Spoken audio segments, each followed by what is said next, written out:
Hola, muy buenas tardes. Iniciamos con lo que son las estructuras de archivos. Primero, antes de iniciar en esto, cabe resaltar, así como en los videos de los repasos que estaba diciendo, estructura de archivos viene de estructura de datos, o sea, son las mismas estructuras de datos, listas, pilas, colas, grafos, etcétera, pero ahora con la única diferencia que se van a guardar en archivos, en ficheros. Ya se va a poder guardar esa información, ya cuando yo cierre ese programa ya no se va a perder. Esa es la única diferencia. Entonces, se podría decir que es una estructura de datos 2, no como tal algo muy diferente. Entonces, primero vamos viendo qué es un archivo. Un archivo no es más que una estructura que permite almacenar información en disco y poderla recuperar en el tiempo. A diferencia de otras estructuras en Java como arreglos, matrices, pilas, colas, listas que solo existen en memoria durante la duración del programa, un archivo se almacena en disco, ya sea un disco duro externo, una USB, etcétera, y permanece en el tiempo pudiendo luego ser modificado. ¿Esto qué quiere decir? Yo puedo estar abriendo mi programa, luego cerrándolo, abriéndolo, cerrándolo, y no se va a poder borrar la información. No se borra la información porque esto ya quedó guardado en un archivo. Simplemente leo ese archivo, recupero los datos, lo manejo y ya cuando termine lo vuelvo a mandar el archivo ya de manera actualizada. Esta es la idea. Las operaciones más básicas para manejar archivos son como leer y escribir. Se lo hace a través de flujos. Un flujo no es más que un canal de comunicación por el que se envía información, conjunto de bytes al archivo. Para poder establecer un flujo o canal mediante el cual podamos escribir datos en un archivo o leer datos de un archivo se utiliza objetos stream. Las clases que se utilizan para crear estos objetos específicamente heredan de las clases principales input stream y output stream, ¿sí? Estas variables no, o estas librerías más bien, no las hemos visto porque simplemente nosotros lo manejamos en consola, ¿sí? Entonces nunca tocamos estas librerías. Sin embargo, las menciono porque son entrada-salida. ¿A qué me refiero esto ya hablando de interfaces gráficas? En interfaces gráficas precisamente nos evitamos esta parte que es como complicada porque como les digo tienes que ver un flujo. Simplemente leíamos lo que nos ponía en nuestro text field, en nuestro cuadrito de texto, y luego lo mandábamos a imprimir en una text area, en un label, en algo. Simplemente ya mandábamos nuestro resultado. Eso es lo que nosotros conocería como flujo en una interfaz gráfica. Pero bueno, vamos ya en concreto clases que se utilizan para leer y escribir en archivos. La clase file. Esta clase contiene un conjunto de métodos que permiten conocer las propiedades de un archivo o directorio. Por ejemplo, saber si es archivo o directorio, saber si existe o no el archivo, si es un directorio, saber cuántos archivos o carpetas contiene, cuándo fue la última modificación, en fin, son algunos métodos muy útiles y van a estar a continuación. Esto de métodos es lo mismo que funciones, que es lo que les venía diciendo en el repaso de programación estructurada, que son funciones propias del lenguaje. Esta clase file es propia del lenguaje de Java y esta tiene sus funciones, también llamadas métodos. Estos métodos de la clase file son los siguientes. Dejen ver si le puedo dar como un zoom. Sí, ok.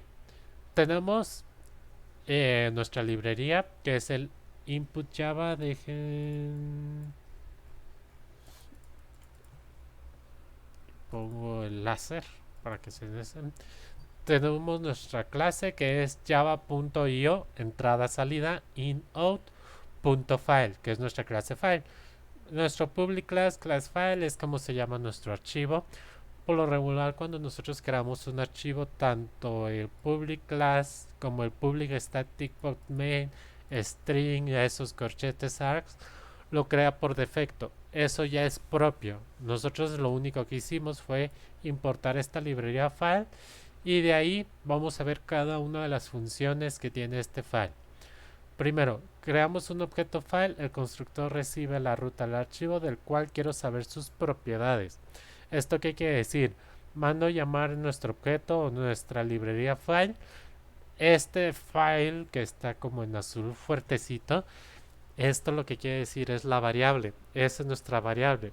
Se podría decir que este file es un tipo de dato, pero a comparación de estar haciendo como los tipos de datos que nosotros conocemos en enteros, flotantes, booleanos, este yo digo que es un tipo de dato que es un archivo. Para eso tuve que importar nuestra librería de archivos.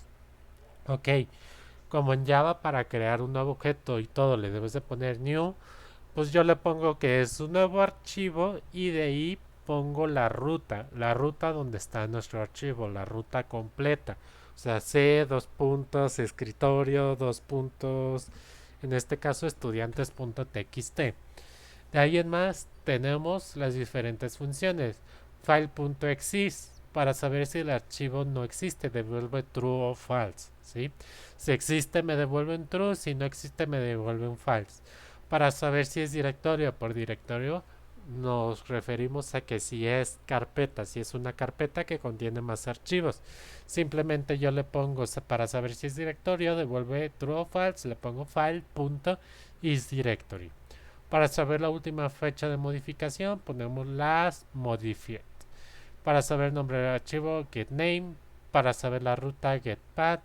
Para saber el tamaño en bytes que ocupa en disco, file.length. Para saber si es lectura, devuelve true o false, si can read. Para saber si es de escritura también se utiliza la misma can read. Para saber el tamaño de bytes, length. Y luego para crear un directorio en disco devuelve true o false. Para esto la ruta no debe de ser .txt. Ejemplo, C archivos estudiantes sin el .txt y crear el directorio estudiantes. Para eso lo tengo que dar file.mkdir. MK es abreviación de make y dir de directorio. Luego, elimina el archivo o directorio, debe de estar vacío. Devuelve true o false, file.delete, ¿sí? Si fuera un directorio para saber los archivos que contiene, yo tengo que hacer este for, que yo voy a llamar como string, lo voy a mandar llamar la variable string y va a ser de todos los file lists. A comparación de un for que yo inicialice en un in igual a 0, punto y coma, in y le pongo el final, este es un nuevo tipo de for. Yo aquí nombro mi variable, qué tipo de dato va a ser la variable, y aquí el arreglo conjunto donde yo voy a leer, ¿sí? Estos son más conocidos como for each. Así, un for each, pegadito, ¿sí? Nomás yo lo pongo separado. Estos for each, más adelante lo vamos a ver cuando se vea algo de páginas web, porque este es como el nuevo for, ¿sí? Esto es para colecciones de datos, no como tal para saber cuántas.